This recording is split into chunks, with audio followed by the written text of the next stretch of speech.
Continuamos con la influencia del Estado en la situación agropecuaria. Ahora es el turno de Carlos Echepare.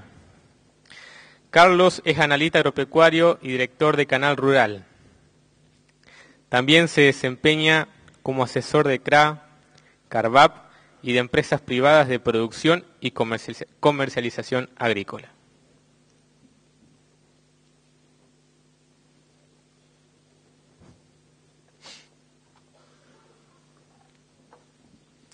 Gracias por asistir, Carlos. Muy buenas tardes. Hola, buenas tardes. La verdad es que yo hoy estuve contento cuando llegamos anoche en realidad con Ricardo Bindi, de ver la organización que habían hecho para este congreso. Los felicito, me siento parte de ustedes, así que me pone contento ver todo esto. Y cuando estos días preparaba la charla, que tenía que ver ya no con qué va a pasar con el precio de la soja, con qué va a pasar con el precio del trigo, sino con un tema de otras características, pensaba, ¿qué es lo mejor que les puedo decir? Porque yo me imaginaba que a lo largo de todas las charlas que iban a ir teniendo, iba a pasar lo que realmente pasó, ¿no? Que es que todos les íbamos a decir, sobre el final, que la mejor noticia que teníamos para darle era que el problema lo tenían ustedes. Y que a partir de ahora, adelante, soluciónenlo. En realidad eso significa, de alguna manera, reconocer nuestro fracaso. Y esto es importante que lo sepan. Es decir, venimos de una generación, como explicaba Ricardo, que yo no puedo decir que no hemos hecho los esfuerzos, pero que evidentemente hemos fracasado. Porque si no, no estaríamos en la condición que muy bien acaba de describir Alfredo. Hemos fracasado. Y casi les diría que en gran parte estamos entregados. Entonces decimos, bueno, quédense tranquilos que ahora vienen los jóvenes que van a cambiar. Vieron que ya cambiamos el discurso, ya no decimos casi los jóvenes son el futuro, le decimos son el presente. Tienen que empezar a hacer algo para cambiar esto que nosotros no hemos podido cambiar, porque hay algo muy importante que también se dijo aquí en las charlas. Si llegamos a donde llegamos, nosotros hemos sido parte. Es decir, si hoy la Argentina es corrupta, hay inseguridad, hay droga, todo lo que ya sabemos que hay, nosotros no podemos decirle la culpa es del otro. Somos parte del problema. Esta sociedad es parte del problema. Entonces, y de nosotros somos parte de ese problema. Entonces yo digo, bueno, ¿de qué les hablo hoy? Porque me piden que hable de la participación del Estado. Y hoy por hoy, ustedes escuchan muchos comentarios que hay por allí dando vuelta, sobre todo del sector oficial, diciendo que el Estado tiene que tener una mayor participación en nuestro sector, que estamos como estamos porque el Estado no ha participado, y del otro lado escuchan la otra versión. No, por favor, lo mejor es la libertad absoluta. Y eso tiene que ver también con lo que les decía Alfredo recién, con la grieta, es decir, la gran virtud, entre comillas, que ha tenido este gobierno ha sido separar en blanco y en negro a la sociedad argentina. Y las sociedades del mundo no son ni blanco ni negro, admiten matices. Y acá también tenemos que tener matices, porque si uno mira el mundo, se encuentra con que la intervención del Estado en los países más capitalistas del mundo existe. Y entonces, ¿por qué a nosotros nos va tan mal en este aspecto? A lo mejor deberíamos pensar porque no lo sabemos hacer, porque no lo hacemos bien, porque no tenemos capacidad, porque no tenemos honestidad, o por todas esas cosas juntas. Entonces, la idea de la charlita de hoy es mostrarle la experiencia de los últimos 40 años. ¿Por qué 40 años? No es antojadizo. Yo empecé a trabajar en esto en 1974, es decir, se van a cumplir 40 años en el mes de octubre. Y entonces, por los lugares que tuve la suerte, o la desgracia, depende de cómo lo miren, de ir ocupando, viví gran parte de esa historia, muy de cerca. Y cuando uno llega a determinada edad, lo hablábamos con Ricardo cuando veníamos en el viaje, llega el momento de decir, bueno, mirá, lo que yo hago a esta altura, quiero que me satisfaga a mí personalmente. Y esa satisfacción pasa, en este caso, por transmitirle la experiencia, que es simplemente experiencia, es información. Información que si se toman el trabajo de recurrir a la historia, hoy por suerte existe Internet, cosa que no existía hace 40 años, tenemos toda la información disponible. Y a partir de allí van a poder ver que muchas de las cosas que yo les voy a decir existen en los registros, que están perfectamente comprobables. Lo que pasa es que a lo mejor no son del conocimiento que deberían haber sido en su momento. ¿Por qué? Porque el campo no es atractivo como noticia. Para la sociedad no es atractivo, para los medios no es atractivo. Y entonces, si uno sale de lo que pasó en el 2008, o si uno sale de la pantalla de Canal Rural, no ve mucha trascendencia a la información del campo. Es más, hoy escuchamos una serie de disertantes realmente espectaculares, desde la primera hora de la mañana hasta recién. Y si ustedes ven, cuando hay que hablar del campo, a ninguno de ellos lo llaman. A ninguno de ellos lo llaman, porque no son conocidos. Es mucho más divertido escucharlo a Eduardo Bussi, que dice 3 o 4 barbaridades por allí, y la gente dice, ¿viste lo que dijo Bussi? Pero en el fondo, como aporte, y lo digo porque se lo digo a él personalmente, es decir, y además supuestamente mañana va a estar acá, es decir, como aporte al conocimiento del sector, a la problemática del sector frente a la sociedad, hasta les diría que es contraproducente. Escuchar siempre el mismo discurso, siempre el mismo llanto, siempre la falta de propuesta. Entonces, vamos a ver qué pasó y qué es lo que puede pasar en el futuro. Ese futuro que les estoy diciendo ya no depende de nosotros, sino que depende exclusivamente de ustedes. Últimamente en las charlas que yo tengo con los productores, que por suerte son muchos, lo primero que hago es preguntarle quién escuchó el discurso de Cristina, nuestra presidenta, tal día. Y de ahí, por supuesto, nadie me dice yo. Salen toda una serie de improperios que se pueden imaginar. No, vos querés que nos descompongamos, vos querés que además la escuchemos. Y yo les digo, sí, miren, yo quiero que además la escuchen, porque nos guste o no nos guste, es nuestra presidenta. Y en el fondo nos está advirtiendo de qué es lo que va a hacer y qué es lo que piensa. Entonces, si vivimos en este país y pensamos seguir haciendo cosas en este país, tenemos que escuchar a quien manda en este momento, nos guste o no nos guste, para saber hacia dónde va. Y en su último discurso la presidenta termina reconociendo algo que para mí es muy importante, y que es que el campo argentino, ese para el cual ustedes están trabajando y van a seguir trabajando, produce alimentos para más de 400 millones de personas. Y entonces uno debería decir, pucha, futuro hay, presente hay. Y entonces, ¿por qué no lo estamos aprovechando? Que es la parte que le faltó explicar a Cristina. Si producimos alimentos para 400 millones de personas, ¿por qué tenemos las exportaciones de trigo cerradas, las exportaciones de leche cerradas, las exportaciones de carne cerradas, cuando el mundo nos está pidiendo cada vez más nuestros productos? Para nosotros es una oportunidad brillante y no la estamos aprovechando. Entonces ahí llegamos a la primera conclusión. Se dan cuenta que el mundo nos está ayudando. El problema somos nosotros, que no lo hemos sabido aprovechar. Peor que eso, hemos tenido 10 años, de los cuales gran parte de esos 10, 5 por lo menos, los últimos, han sido de una oportunidad histórica que hay que ver si se repite en el tiempo. Hemos tenido los precios de nuestros productos como nunca, y nosotros nos estamos peleando por algo que no sabíamos que era, y lo que este gobierno ha hecho durante 10 años es generar cada vez más pobres, independientemente de la cifra que dé el INDEC, que dé la UCA o que dé quien dé. La realidad es que las únicas cosas que anuncia este gobierno todo el tiempo son nuevos planes sociales, nueva ayuda para esto, nueva ayuda para aquello, lo cual me está demostrando que ha fracasado. Pero el problema más grave es que al no haber aprovechado esa circunstancia, de un viento a favor, como se decía en su momento, anuncia todo el tiempo nuevas ayudas sociales como su método de conseguir poder, y la sociedad, o gran parte de ella, lo aplaude. Ustedes ven que ahora son por suerte un poco menos, pero cada que la presidenta citaba a un acto en la Casa de Gobierno, la primera fila, las 3, 4, 5 primeras filas, depende del momento, estaban los empresarios de la Argentina. Muchos de ellos que hoy se empiezan a pasar a la oposición porque saben que la posibilidad de seguir mamándole de la teta, y que se entienda bien esto que estoy diciendo, al Estado se está acabando. Entonces, ahora son opositores. Entonces tenemos un señor que era presidente de la UIA, que aplaudió hasta 48 horas antes de las elecciones de la Cristina, que ahora es el primer opositor.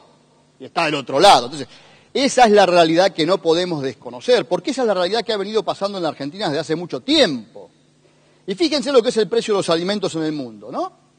El precio de los alimentos en el mundo, como les decía antes, alcanzó niveles récord. Porque le falta alimento al mundo, porque los países que antes no comían empezaron a comer, esos países empezaron a tener plata. Y ustedes que conocen tanto como yo la producción de alimentos, o a lo mejor a esta altura, saben que países en las condiciones que tiene la Argentina de producir trigo, carne, leche, soja, lo que le pidamos, y además podamos exportar, no hay muchos en el mundo. En general, para cuando se producen estas situaciones de precio de los alimentos altos, los países se ponen en problemas. La Argentina debería ser uno de los pocos países que debería estar feliz en el mundo hoy, porque tiene todo para brindarle y todo para crecer y todo para aprovechar. Pero también debemos saber que en estos mercados, además de la oferta y demanda, influye la economía mundial, influyen las decisiones políticas e influyen los componentes especulativos. Y acá viene otra cosa que para mí es muy importante que se entienda. La especulación en los mercados, en los nuestros de granos, no es mala palabra. Cuando uno va al productor y le dice, che, escuchame, el precio de la soja va a bajar, ¿por qué no haces una cobertura? Porque el productor lo primero que le dice es, no, yo no especulo, yo soy productor. Y entonces hay que explicarle, mirá, vos estás especulando porque no estás vendiendo la soja y estás esperando que suba de precio, que te devalúen, y es la peor especulación que podés hacer, porque es la especulación de quedarte vos con todos los riesgos. Hay formas de cubrirse. Bueno, esos conceptos son los que lamentablemente en la Argentina nunca se pudieron meter, precisamente por las deformaciones que fue viviendo la Argentina a partir de las decisiones políticas, comerciales, de intereses, por supuesto, que se fueron tomando, y en donde, insisto, porque lo voy a decir varias veces en la charla, tiene que ver el mundo político o el mundo público y el mundo privado. Es decir, no hubiésemos tenido 12 años, como ya llevamos, de gobierno kirchneristas, con las características que tuvimos, si no hubiera habido apoyo del sector privado. Acá, para que haya corrupción, siempre hay dos, Acuérdense de eso. Nadie es corrupto solo, hace falta dos. Ahora bien, veamos para dónde va el mundo, fíjense. Allá por 1870 el mundo era manejado por los ingleses, los alemanes y los franceses. Después vinieron los Estados Unidos, se llevaron puesto el mundo y quedó Japón segundo lugar y los alemanes ya quedaron relegados. Hoy estamos en un mundo en donde Estados Unidos todavía maneja la situación, pero los chinos están ahí pegados y además tienen mucha plata y son muchísimos. Los japoneses quedaron relegados y vamos a un mundo en donde los chinitos ya no van a ser los chinitos. Son los chinos, Son los chinos, y guarda que los chinos vinieron y se compraron esto, y guarda que los chinos vinieron y se compraron esto, y si mañana los chinos dejan de comer soja, ¿saben lo que hacemos con la soja nosotros? Pero además no solo qué hacemos con la soja, ¿qué hacemos con la Argentina? Porque hoy la Argentina es absolutamente dependiente de la soja. Y ese es el otro elemento que tenemos que tener en cuenta. Si después de 12 años de crecimiento y desarrollo y toda esta historia que nos hacen, la Argentina depende más que nunca del campo, pero además de un solo cultivo, como es la soja, estamos en problemas serios. Porque si fuera de broma, los chinitos descubren la pastillita que reemplaza la soja, vamos a ver qué hacemos, Porque además, creo que Roberto Bizano lo explicaba hoy a la mañana muy claramente, el negocio agropecuario hoy se ha desarrollado en base a la soja y apunta a la soja. Y está todo vinculado a la soja. Y eso también es malo, porque hoy el gobierno está mirando, no con lupa, sino con lupa, con telescopio, con microscopio, con todo lo que se les pueda ocurrir, qué hace el productor de soja. Por lo tanto, si ese productor de soja dentro de 2 o 3 meses no vende su soja, vamos a ver cómo hacemos para seguir adelante, porque acá está todo dispuesto para que el país dependa pura y exclusivamente de un solo cultivo. Ahora, a partir de allí, por todo lo que viene ahora, hay una cosa que debe quedar absolutamente clara y que también, a veces yo decía, es causa de los problemas. Como concepto, hay que tener claro que esto es un negocio. Yo lo decía días pasados o hace unos meses atrás, me acuerdo en La Plata, en la Facultad de Agronomía de La Plata. Se lo decía a los chicos, chicos, miren, mucha gente, sobre todo del sector, nuestros productores, ¿qué les van a decir? Mira, yo vengo de una tradición, mi abuelo, mi bisabuelo era productor, por eso soy productor, lo mío es una tradición, lo mío es una pasión. No, pará. Pensando así, yo con la pasión no como, con la tradición no como con el negocio. Y esto es un negocio, ¿está claro? En donde todos tienen que tratar de ganar. ¿Vieron eso que les explicaba, no? De ganar. Ahora, la particularidad que tiene este negocio es que por su conformación, en muchos casos, para que yo gane, por ahí lo tengo que castigar al que está más abajo. ¿Se entiende esto? Yo no fabrico heladeras. Si yo fabricara heladeras, ¿qué hago? Sumo todos mis costos y digo, bueno, el precio de la heladera tiene que ser este. Y lo saco al mercado. Si alguien no me compra la heladera, si yo no vendo ninguna heladera, veo mis costos de vuelta y le digo, bueno, mira, este burlete que era de tales características, lo voy a poner más barato, bajo el costo, bla, y hasta que logro un nicho de mercado.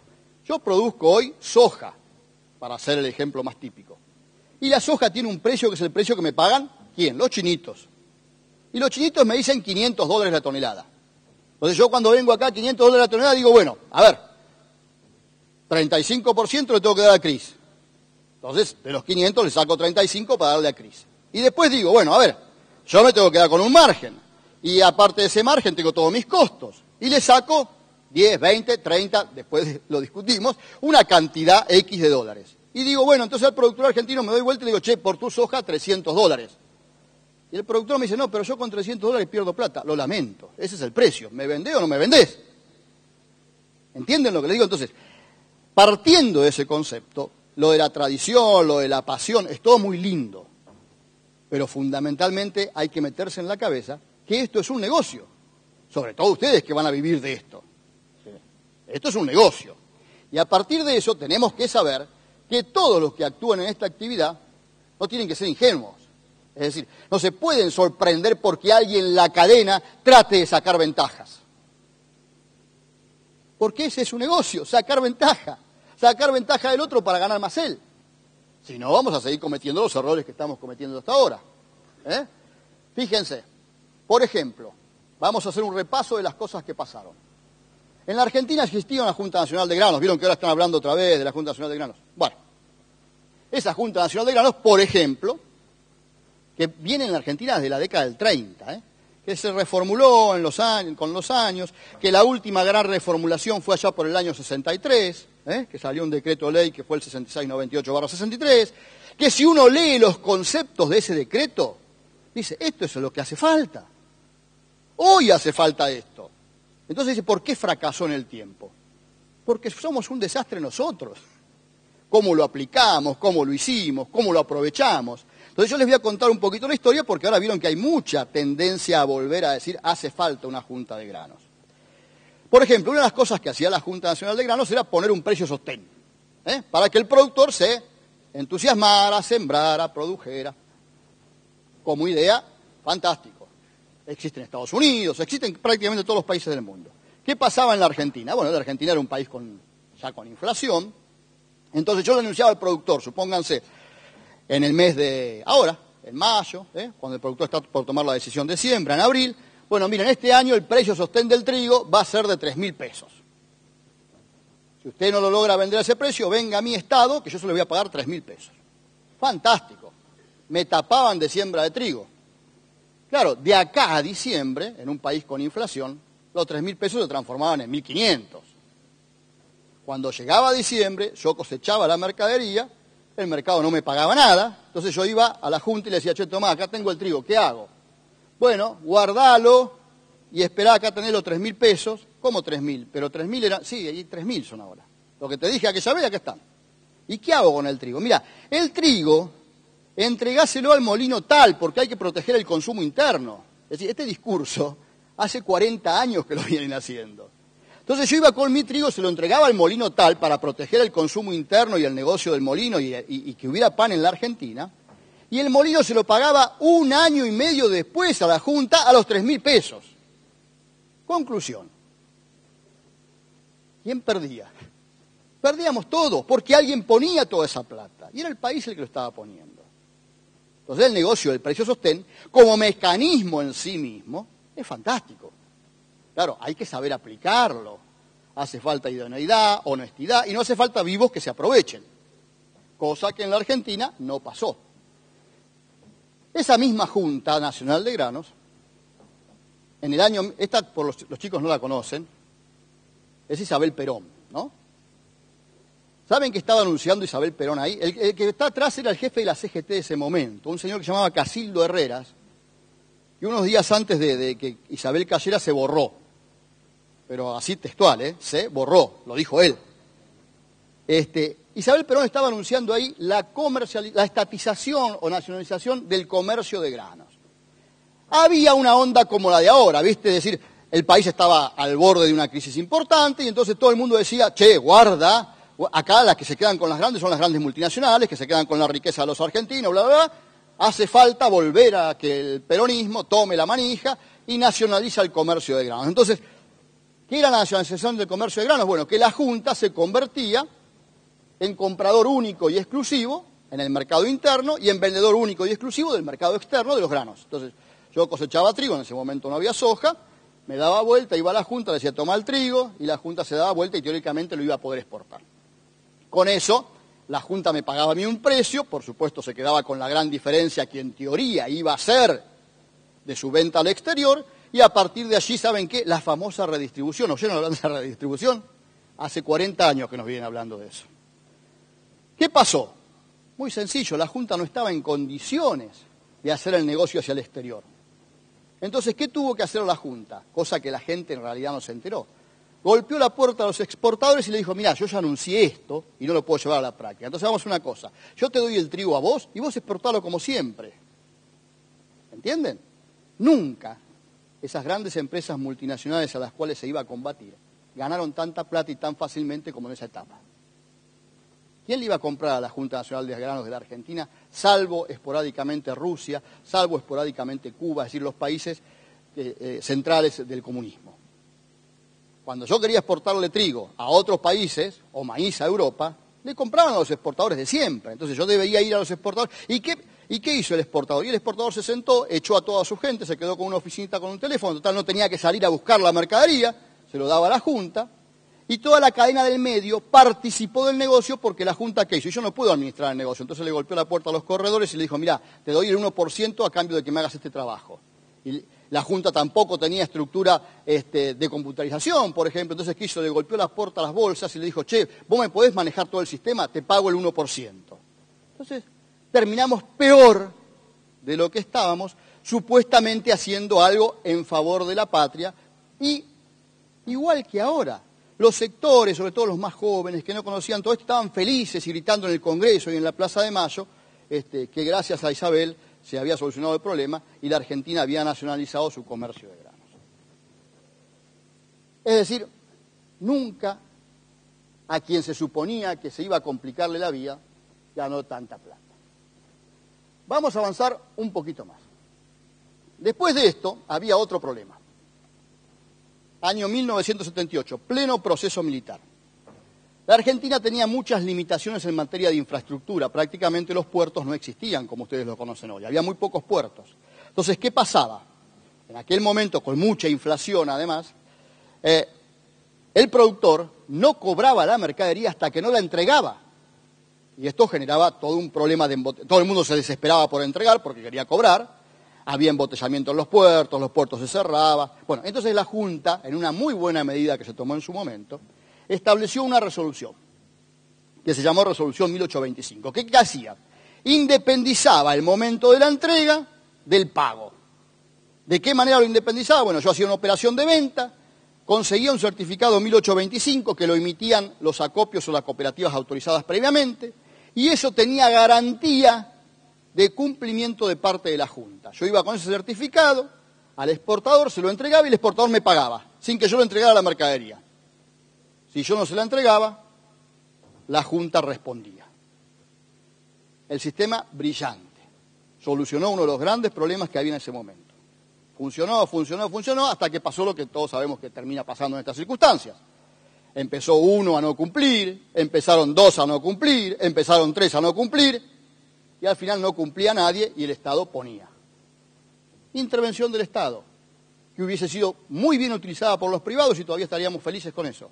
No se pudo, porque como les dije antes, siempre hay dos partes. En el medio de todo eso apareció otra gran oportunidad. En el año 79, Carter gobernaba Estados Unidos y Brezhnev la Unión Soviética, en aquel momento existía la Unión Soviética, y la Unión Soviética invade Afganistán. A partir de eso, Estados Unidos decreta un embargo. Ningún país le podía vender a la Unión Soviética y sus países satélites, Cuba, bueno.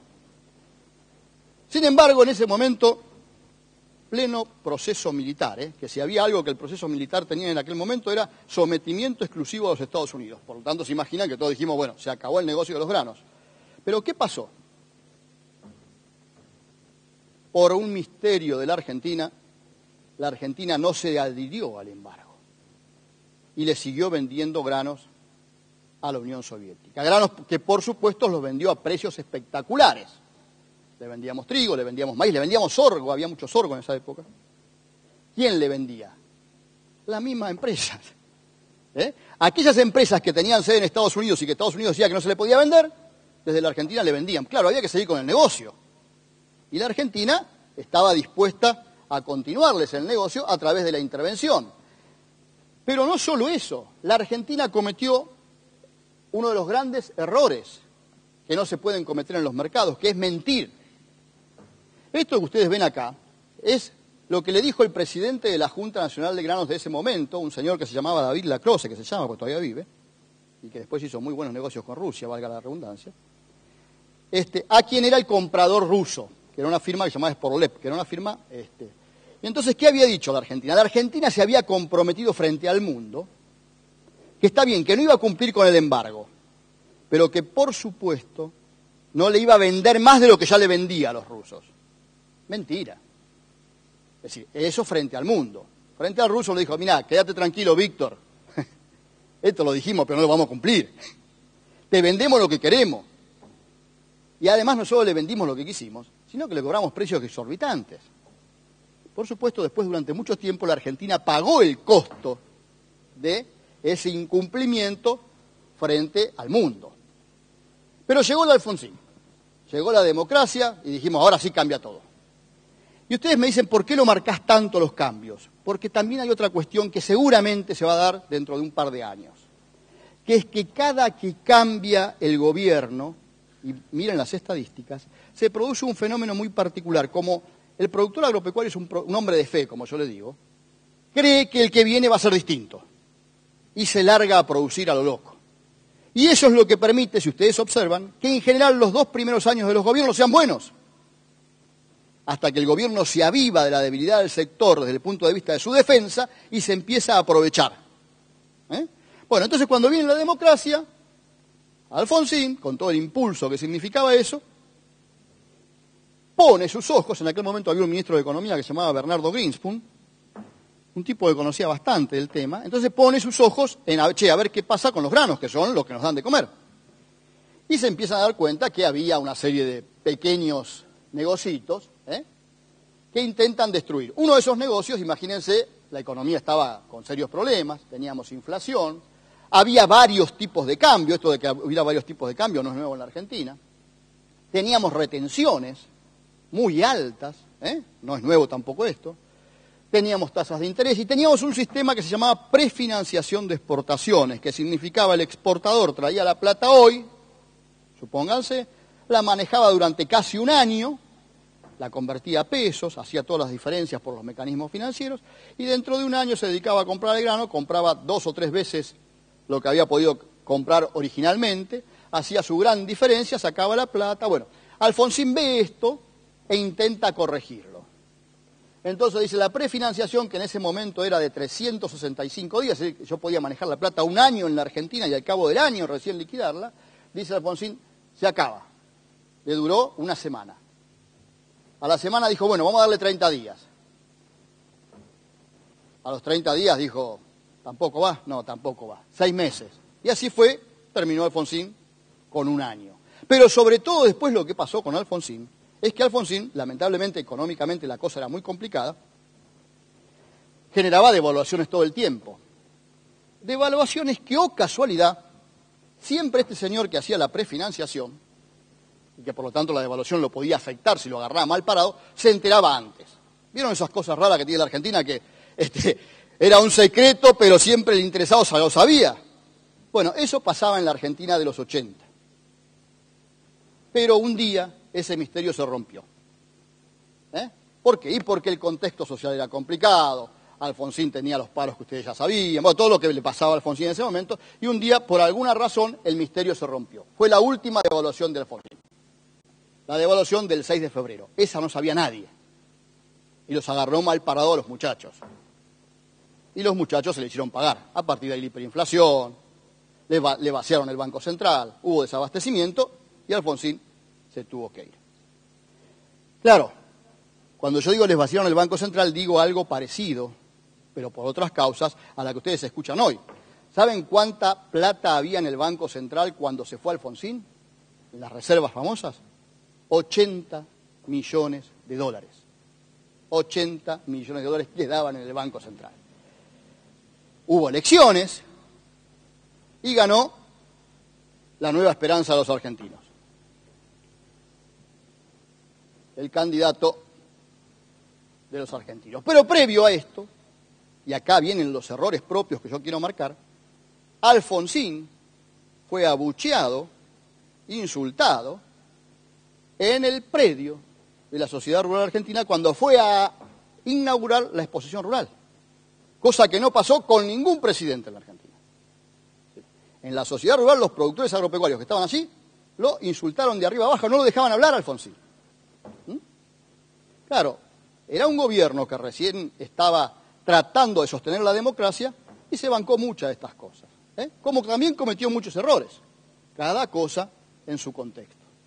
Pero ¿esto qué significaba? Esto significa algo que para mí sigue existiendo, que es el gran desconocimiento que existe a nivel de representatividad gremial de los verdaderos problemas del campo. Y por eso se siguen repitiendo, y por eso se siguen cometiendo errores. Y llegó el nuevo presidente. Y miren la historia. Claro, un nuevo presidente, allí lo ven en la bolsa de cereales saludando, yo estaba muy cerca de ahí. Y el nuevo presidente, ¿por qué estaba tan contento de estar en ese recinto? ¿Y por qué estaba tan contento de estar rodeado de amigos, como decía él?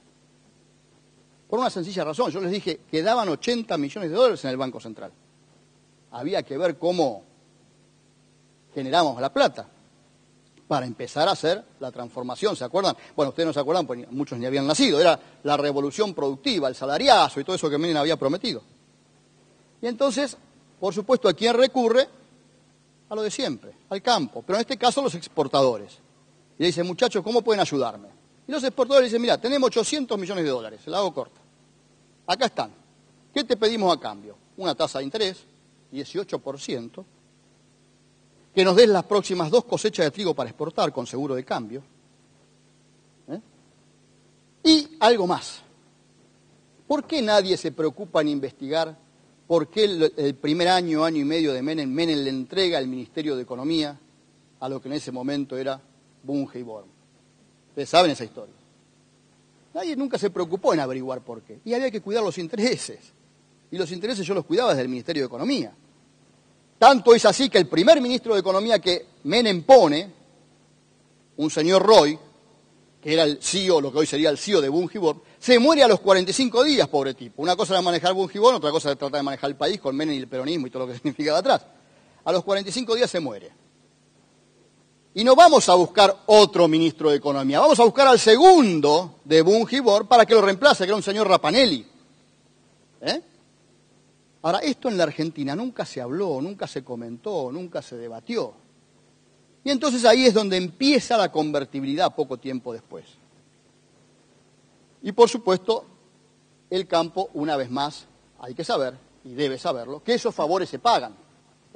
Y entonces, está bien, se recompusieron las reservas. Se le dio las exportaciones de trigo por 2 años, se les dieron las tasas de interés y se le dio, como les dije recién, el Ministerio de Economía. Pero después siguió. Se creó una buena, muy buena medida que fue que los mercados pudieran operar en dólares. Medida que, por otra parte, fue destruida por la propia actividad privada cuando se salió la convertibilidad. Y el día de hoy no se revitalizó todavía. Se hizo desaparecer totalmente la Junta Nacional de Granos y ahí pasamos al otro extremo. De una intervención destructiva, mala, mal llevada a cabo, a que cada uno hacía lo que quería. Y en esta característica de mercado, en donde son muy poquitos los compradores, hoy son mucho menos que en aquella época, pero ya eran pocos, y muchísimos productores, el más fuerte es el que está acá abajito, el chiquito, ¿no? Esto es una pirámide invertida. Se privatizaron los puertos y los elevadores, y ahí viene otra cosa, que es otro error estratégico de la producción. La producción en aquel momento, su representación gremial, tenía la idea, esta que, ¿se acuerdan en los 90? Si leen un poco la historia, yo digo se acuerdan y pienso que estoy hablando con gente de mi edad, pero no. En aquella época, en los 90, era todo, había que privatizar todo. Todo había que privatizarlo, todo lo estatal era malo. Entonces, todos estábamos con el mismo discurso. Claro, nadie se puso a pensar, si el mismo tipo que maneja la exportación, me maneja los puertos, me maneja los elevadores, me maneja todo, si algún día yo quiero aparecer como uno nuevo en este negocio, para competir con ellos, no lo voy a poder hacer, porque no tengo las herramientas. Y efectivamente eso fue lo que pasó. Y los productores no se dieron cuenta. Se armaron unos pliegos de licitación, se le dio a los productores, porque solamente la Sociedad Rural Argentina muy tímidamente lo pidió, una participación en esos consorcios que se quedaron con los puertos que eran del Estado y que habían sido construidos con plata de los productores, porque existía en aquel momento una tasa del 1% que se cobraba, de $1, no del 1%, dije mal, de $1 por tonelada exportada que iba para esos puertos, y que por supuesto pagaban los productores, y se les dio una participación en los consorcios que se quedaron con los elevadores, que no llegó al 0,01%, porque claro, había que hacerlo figurar, nada más que por eso. Pero por supuesto esos puertos y elevadores quedaron en manos de los privados, que a su vez construyeron todos los puertos demás. Que no está mal, eso está perfecto. Lo que no puede quedar es el resto de la sociedad desprotegida como quedó. Porque si hoy yo quiero que todos ustedes acá nos ponemos de acuerdo y decimos, vamos a poner una empresa para exportar granos, cuando vayamos al puerto tenemos que golpearle la puerta a cualquier exportador de los que hay hoy y decir, ¿me dejás exportar? Y me va a decir, sí, mira, ¿qué querés exportar? Y quiero exportar soja. Bueno, mira, antes que vos tengo la cola de 200 barcos míos, vos sos el 201. Con lo cual, mi posibilidad de competir es muy acotada. Y en aquel momento, para que tengamos claro el contexto, un funcionario muy cercano a Cavallo, que formaba parte de su Ministerio de Economía, dijo que la única posibilidad, escuchen esto, de que el sistema de producción agropecuaria en Argentina fuera posible, era si desaparecían 200.000 productores. Y lo aplaudieron. Y eso es lo más grave. Casi lo logran, en esa década desaparecieron 120.000. Pero, es decir, yo lo que les quiero ir marcando son los ánimos, por no decir otra cosa, también de la sociedad argentina. Y llegó el final con el campo ahogado. Con un Menem vestido de gaucho, con un secretario de Agricultura vestido de gaucho, pero cada vez con menos productores. Los más grandes se acordarán que llegaron con la lengua afuera de los 90. Y después vino la alianza que la pasamos de largo. Fíjense qué foto, ¿no? Es una foto muy, muy rara. ¿De qué carajo se ríen? Porque eso es lo que habría que preguntarse. Estarán diciendo, mirá cómo nos hicimos pomada entre los cuatro, o los vamos a hacer. Realmente es una foto muy particular. Pero decía, dejemos la alianza de lado y sigamos lo que vino después, que es la última etapa. Vino Duhalde, hizo la devaluación, que no la hizo por el campo, tengámoslo claro, pero al campo le vino fantástico. Y yo creo que al país en su conjunto le hizo daño. ¿Por qué le hizo daño? Porque la crisis que pasamos en el 2001-2002 fue una crisis muy jodida, que realmente nos asustó. ¿Por qué nos asustó? Porque hubo muertos, porque hubo crisis, pero además porque en general todo el mundo decía, de esta no salimos más, de estas vamos a pasar años. Y 6 meses después, 8 meses después, por el milagro del campo, nadie se acordaba de lo que había pasado. Entonces el sufrimiento estuvo muy acotado. Claro, tanto nadie se acordaba, que como todo el mundo estaba tan ocupado en ver cómo nos habíamos salvado, nadie hizo ver que esa salvación había sido consecuencia de la reactivación del aparato productivo del campo. Y entonces empezó la reactivación, primero por el campo, después siguió con la ciudad, en los pueblitos, en las ciudades, así empezó a crecer Rosario, empezó a crecer Córdoba, llegó a Buenos Aires, todo fantástico, tirar manteca al techo, se va a Duhalde, viene Néstor y Cristina y tienen la fiesta armada. Todavía con un tipo de cambio alto, es cierto, y con algo que reimplantó Duhalde con Lavagna y con Remes-Lenikov, que eran las retenciones. Derechos de exportación, que en la época de Menem habían desaparecido. Derechos de exportación que se le dice al campo, mirá, te los pongo de manera transitoria porque tenés un tipo de cambio alto. Después con el tiempo te las voy a sacar. Nunca aclararon cuál era el tiempo. Pero bueno, lo cierto es que esas retenciones empezaron siendo de 1.700 millones de dólares y hoy son de 13.000 millones de dólares. Y la verdad es que si ustedes escuchan a alguien que le dice que les va a sacar las retenciones al trigo, puede ser, al maíz puede ser, a la soja les está mintiendo. Les está mintiendo porque nadie la puede hacer. Porque así como creció la retención y creció la recaudación, fíjense lo que fue la recaudación impositiva, ¿no? Hoy estamos recaudando 200.000 millones de dólares, con lo cual los 13.000. Pero claro, si yo les digo estoy recaudando, ¿qué les estoy diciendo? Estoy gastando lo mismo. ¿Por qué? Porque además yo armé una estructura de gasto tan complicada que, como bien decía Alfredo, no le están dejando una herencia al próximo, le están dejando una hipoteca. Porque así como las retenciones eran transitorias, los planes sociales que nacieron con Duhalde, ¿se acuerdan del plan Trabajar y demás? Eran también para la coyuntura, eran transitorios. Eran para ayudar a los que en aquel momento habían sufrido la crisis. Hoy son un derecho ganado por esa gente. Váyanselo a sacar. ¿Y saben cuál es el problema? Que si yo sumo los planes, los empleados públicos y los jubilados, que mal o bien cobran de lo que les paga el Estado, estamos hablando de más de 15 millones de personas. No es poco, es casi la mitad de la población. Que cuando yo le pregunto a los productores en las charlas, che, ¿y qué solución tienen para esto? ¿Qué suponen que va a pasar con el próximo presidente? Y lo primero que les digo es no me digan, los va a matar a todos porque eso no es posible. Pero sí debemos saber que el próximo presidente, sea quien sea, tiene que seguir viviendo con eso. Que lo máximo a lo que podemos aspirar es que no sean 16, que no sean 17, que no sean 18, que no sean 19, que probablemente es lo que pase. Porque de esos 15 bajarlos va a costar mucho tiempo. Por lo tanto, el problema que va a tener es el nuevo presidente, el que sea, va a ser, che, ¿ustedes se creen que el primer problema que va a tener es ver cómo le soluciona los problemas al campo o ver cómo hace para sentarse y cómo acomoda las primeras cosas que tiene que acomodar? Pero a partir de eso viene todo lo que hizo este gobierno, las retenciones. Después en el 2006, claro, venía en dulce.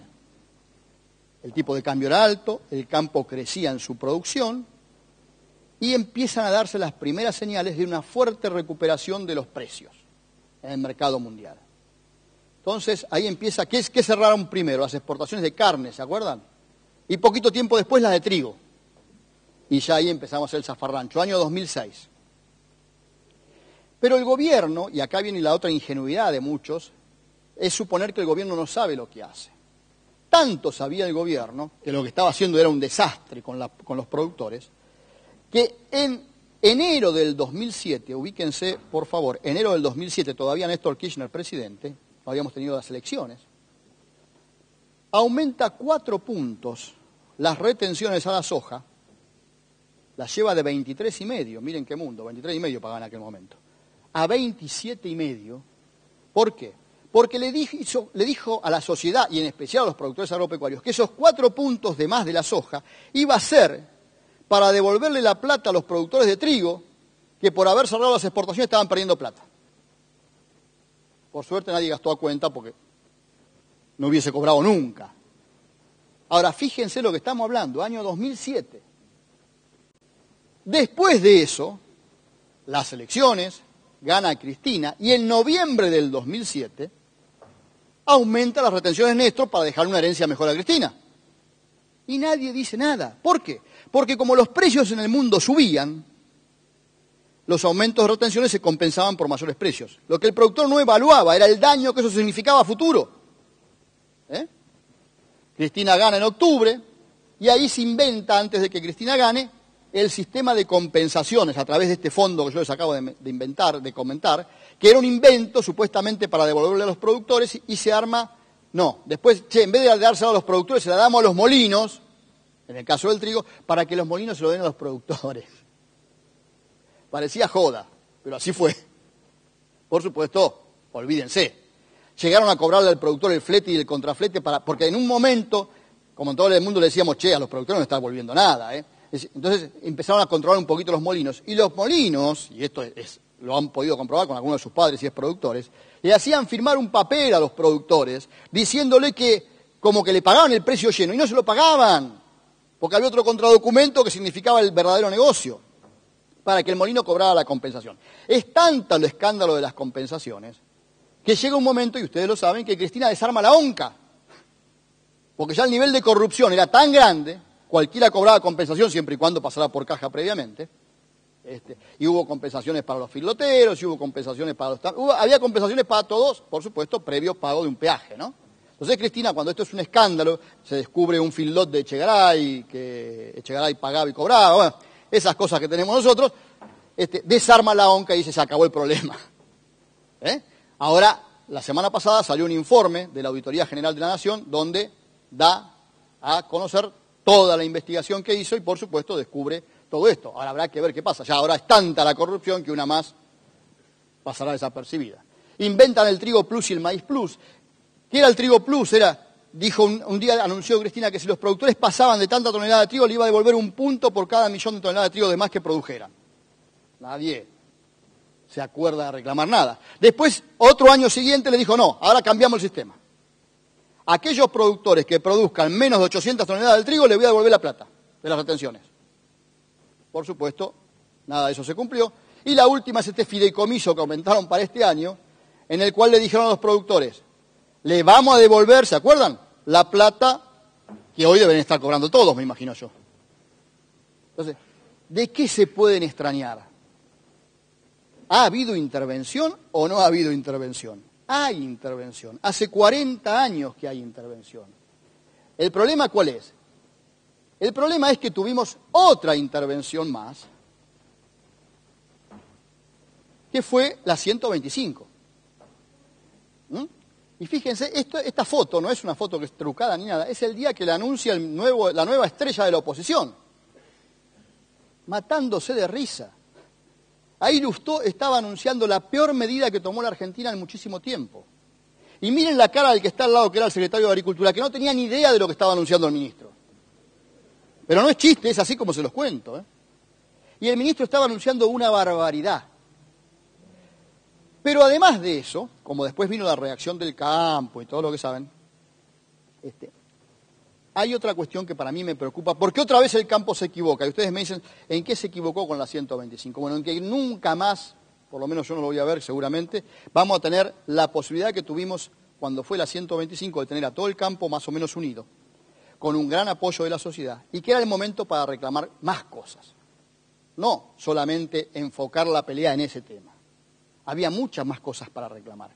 Pero además de eso, en el mes de mayo, es decir, cuando la gente estaba en la ruta, aparece la resolución 543, que para hacerla fácil, es la resolución que establece los ROEs, que es el mayor grado de intervención del gobierno en el mercado, que es el control de la exportación, de trigo, de carne, de leche, de todo, de maíz, de soja, los ROEs blancos, ROE rojo, ROE verde. En mayo, cuando la gente estaba en la ruta. Y cuando se le plantea a quienes dirigían las entidades de productores en aquel momento, che, guarda que esto es más peligroso que la 125, la respuesta fue, no jodás ahora que estamos con la 125. Ah, bueno. Entonces, también veámoslo, planteémoslo, pensemos todo esto, porque tiene que ver con algo que les explicaba Ricardo antes, que es la participación en las instituciones. Si queremos que esto cambie, tenemos que formar parte del cambio.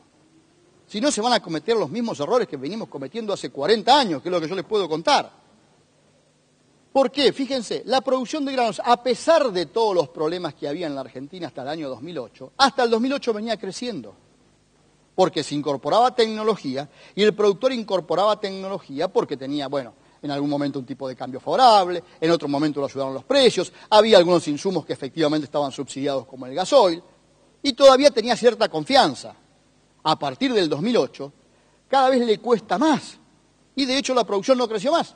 Hoy seguimos discutiendo si producimos 99, 100 o 101 y pasa la diferencia por una cuestión exclusivamente climática. Entonces, ¿qué nos queda para el futuro? Bueno, y al final estamos volviendo al principio. ¿Por qué?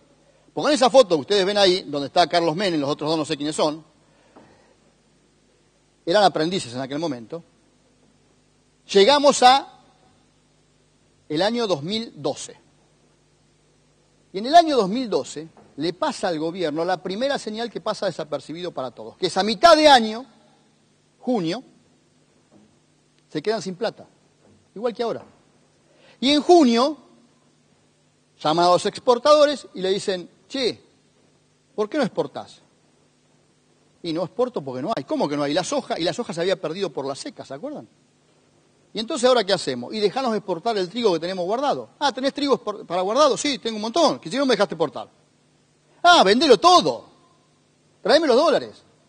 Y vendé el trigo de la cosecha que viene, esa que ustedes estaban sembrando en ese momento como productores.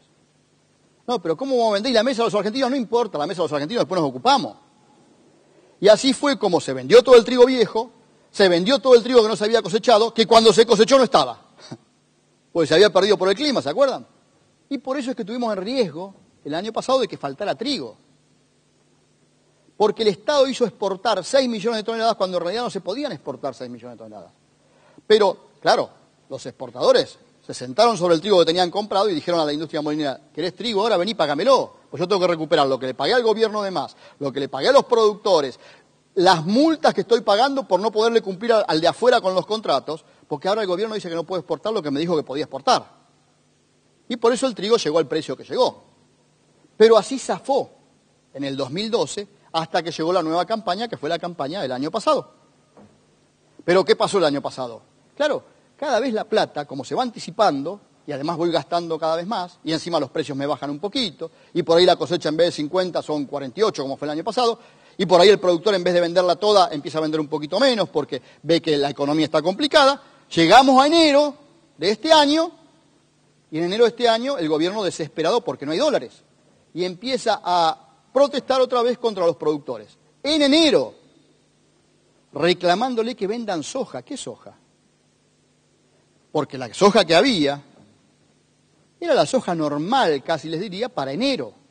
Y el gobierno lloraba, entre comillas, por 1 o 2 millones de toneladas de soja, o por lo que es lo mismo, 2.000 millones de dólares. Entonces, imagínense, en enero la economía argentina dependía de 2.000 millones de dólares. Eso les muestra la fragilidad en la cual estamos. Ahora bien, como no lo consigue por ese lado, ¿qué hace el gobierno? Lo mismo que hizo Menem al comienzo. Va otra vez a los exportadores, le golpea la puerta y dice, che, muchachos, me prestan 2.000 millones de dólares. Sí, tomá, acá los tenés. ¿Y por qué se los dan? Y va a los bancos y le hace lo mismo. ¿Y por qué se lo dan? Porque el exportador se los da porque sabe que en los próximos 60, 90 días iba a entrar la cosecha de soja como ahora está entrando. Y 2.000 millones de dólares para el gobierno, dárselos con alguna ventajita, por supuesto, a cambio de 30.000, que es lo que van a exportar este año, es nada. Está seguro, la garantía son los productores. Ahora, vayan a pedirle 2.000 millones de dólares en agosto, cuando otra vez le vuelva a faltar plata al gobierno.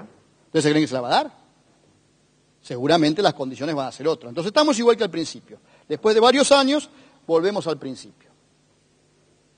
Pero, como les decía al principio, ya para terminar, aparecen las nuevas ideas. ideas renovadoras en la política argentina. La Campo, Corriente Agraria Nacional y Popular, Unidos, Organizados y Solidarios, es digamos, la usina de pensamiento que creó el kirchnerismo. ¿Y qué dice la Campo? Hay que intervenir en el mercado. Pero la pucha, mirá la historia, hace 40 años que viene interviniendo. Nunca hubo un gobierno más intervencionista que este. No te hace falta la Junta Nacional de Grano. Los exportadores, mira cómo negocias todo el tiempo. Tu gobierno es el que más negoció con los exportadores. ¿Para qué querés una Junta Nacional de Granos? Le pagan a los productores lo que vos decís que le paguen. En pleno enero, febrero no dejaste que se exportara el trigo. Y ahora decís que te faltan dólares y hay 2 millones de toneladas de trigo esperando para ser exportadas. Hacés lo que querés con el mercado. ¿Para qué querés más intervención? Sin embargo, claro, la inexperiencia, el desconocimiento o los intereses, vaya uno a saber, hacen que estas sean las ideas que le están metiendo otra vez a la sociedad en la cabeza, diciéndole, los malos son estos solos. No, pará. Si estos solos se convirtieron en malos, es porque vos le diste de comer. Y porque ellos hacen su negocio, están dentro de la actividad privada, el problema sos vos que como Estado, en lugar de proteger a quien debías proteger, terminás asociándote a ellos por una cuestión de necesidad. Entonces, ese tipo de intervención, que es la que de alguna manera u otra hemos tenido, la tenemos hace 40 años. No inventemos nada nuevo. Miremos lo que viene pasando en el mundo. ¿Y qué es lo que viene pasando en el mundo? Lo que tiene que pasar. Miren esta foto. ¿Saben quiénes son? Una sí, me imagino, ¿no? Que es Dilma, la presidenta de Brasil. ¿La otra saben quién es? La presidenta de la CNA. La CNA es como si acá fuera, no sé, la Sociedad Rural Argentina, CRA, es decir, la entidad que representa a los productores. Que además de ser presidente de la CNA, es senadora, y además de ser senadora es la presidenta, para que tengan idea de la magnitud de la importancia que se le asigna. Y que, por supuesto, cada acto que Dilma hace, dice o participa vinculada al campo, al lado está Katia Abreu, que es la otra señora, y todo es en consenso. Ahí están presentando el plan agrícola para el 2014-2015. Todos los años presentan un plan agrícola, como ven la relación es perfecta, y así funciona Brasil. Y entonces Brasil pasó en 10 años de ser el primer comprador de maíz argentino a exportar más maíz que la Argentina hoy. Y pasó de ser, por ejemplo, un importador de carne a ser exportador de carnes. En 10, 15 años. Con un gobierno de izquierda, si quieren. Porque lo empezó Lula, Fernando Enrique Cardoso, lo siguió Lula. Es decir, y ahora la tenemos a Dilma, que sigue apostando ¿a qué? Al campo. A su industria, al campo, al valor agregado. Y Brasil, que el único producto que no es capaz de producir, le había dicho a la Argentina que lo produjera por ellos, y le había dado todas las condiciones, que era el trigo, hace 5 años que está desesperado porque la Argentina no le vende trigo. Y entonces este año, finalmente ha tomado la decisión de volver a producir trigo, no tiene condiciones naturales, pero el problema es que Brasil estos años está comprando el trigo. Bueno, a Uruguay, a Paraguay, que le puede comprar volúmenes chicos, pero lo tiene que ir a comprar a Estados Unidos y a Canadá. Un trigo que le sale mucho más caro, con las complicaciones de logística que tiene, habiendo tenido la posibilidad a la Argentina de venderle todo su trigo, porque Brasil compra 8 a 10 millones de toneladas por año, de haberle vendido todo su trigo a Brasil. Pero todos los años, Brasil anuncia, con el consentimiento de la entidad que los representa a los productores, el plan agrícola para el año. Y si ustedes se toman el trabajo de entrar a Internet y mirar la página de la CNA, se van a encontrar los discursos de la presidenta, por supuesto, y ahí van a ver lo agradecida que están una de la otra, igual que acá, igual que acá, no hay ninguna diferencia. Pero, bueno, Brasil, porque a la presidenta nuestra no le gusta que la comparemos con Brasil, es un caso. Vamos a otro, Estados Unidos. Estados Unidos, desde la década del 30, tiene una ley agrícola, que se renueva cada 5 años. Cada 5 años Estados Unidos dicta una ley agrícola que va orientada precisamente a orientar a sus productores y a protegerlos. ¿Por qué a protegerlos? Porque todos sabemos que el eslabón más débil de esta cadena es el productor. Y que además ese eslabón más débil es el que yo tengo que proteger si quiero que todo lo demás funcione. Porque si yo no tengo la materia prima que me produce el productor, ¿a qué le voy a agregar valor? A nada. Si yo no tengo el trigo, no tengo el maíz, no tengo la soja, no tengo la leche, no tengo las vacas, entonces Estados Unidos, que algo de idea tiene en este sentido, protege a los productores. Y en algún caso se vuelve más proteccionista, en otro caso se vuelve menos, como cada 5 años la renueva, tiene posibilidad de ir modificándola. Esa ley agrícola que se aprobó a principios de este año, destina, fíjense ustedes la cifra, vamos a ver números redondos, 490.000 millones de dólares, es una monedita, ¿no?, para proteger a su sector. Pero vamos a ver dónde está la trampa también, pues tiene su vueltita, ¿no? Uno de los programas le asegura a los productores esta vez la renta, ya no el precio, la renta. ¿Está claro esto? Vos producís, le dice, porque al mundo ahora le hace falta alimentos otra vez, vos producís que yo te doy una renta mínima garantizada. Es todo voluntario, no es obligación entrar a los programas, ¿eh? Pero con la renta asegurada, ¿quién no va a producir? Y si no, tenés el viejo y tradicional sistema de precio mínimo garantizado, que es si el mercado está muy bajo y no te conviene venderlo por el mercado, venía a vendérmelo a mí. Pero es un programa que ya casi está en desuso porque, como los precios están altos, casi no se da. Ahora bien, eso es Estados Unidos. Fíjense cómo se distribuye esa plata. Acá hemos hecho para 10 años, en base a los datos del Congreso de Estados Unidos, el programa de subsidios a productos, este que yo le conté, el primero, destina 45.000 millones de dólares.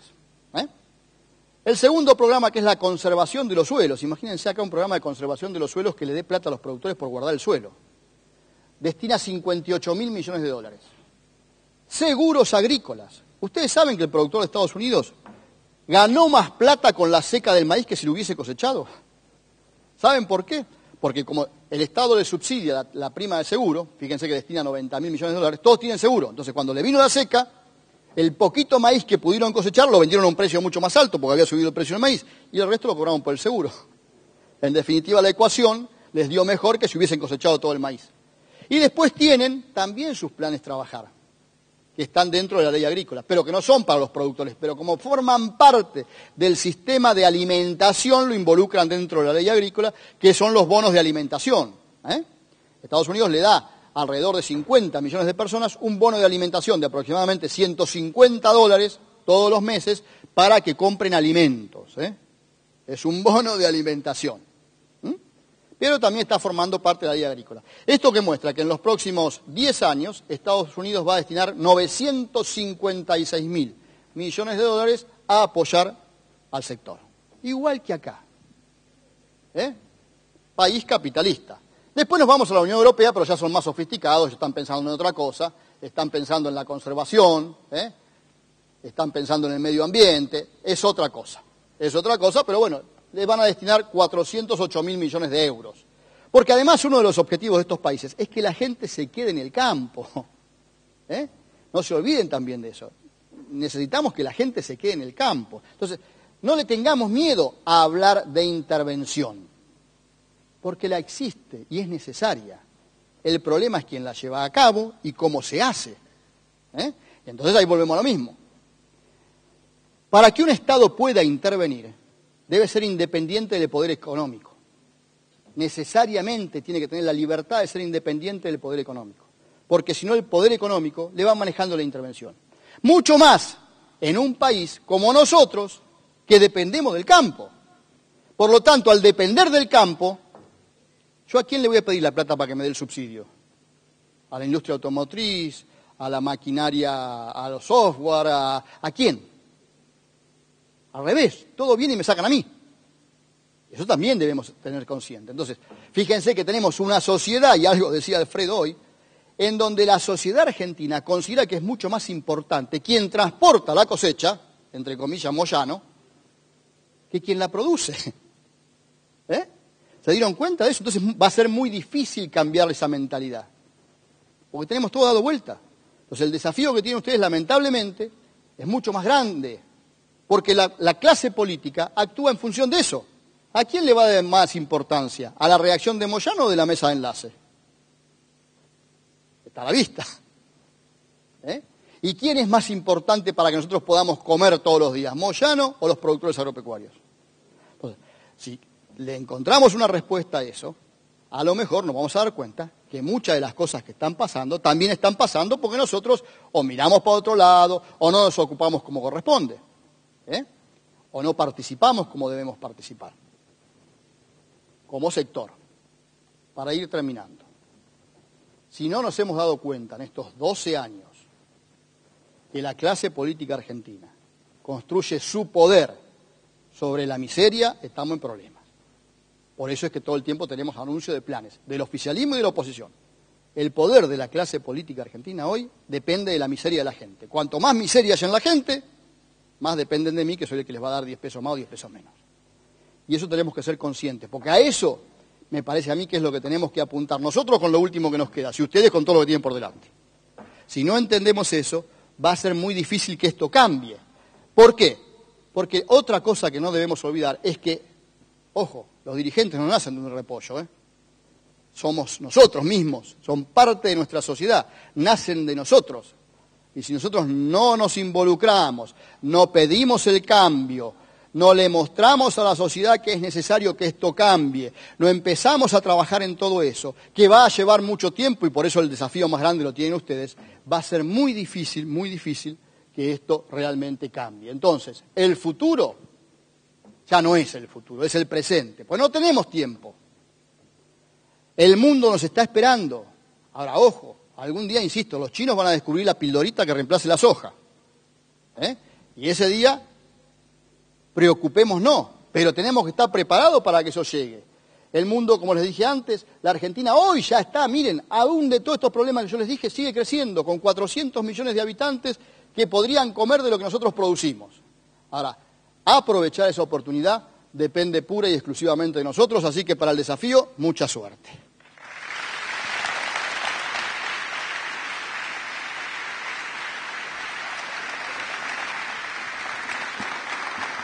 Le agradecemos muy cordialmente a Carlos que se haya hecho un lugar para venir hasta aquí a esta Esperanza. Muchísimas gracias. Le hacemos entrega de un presente.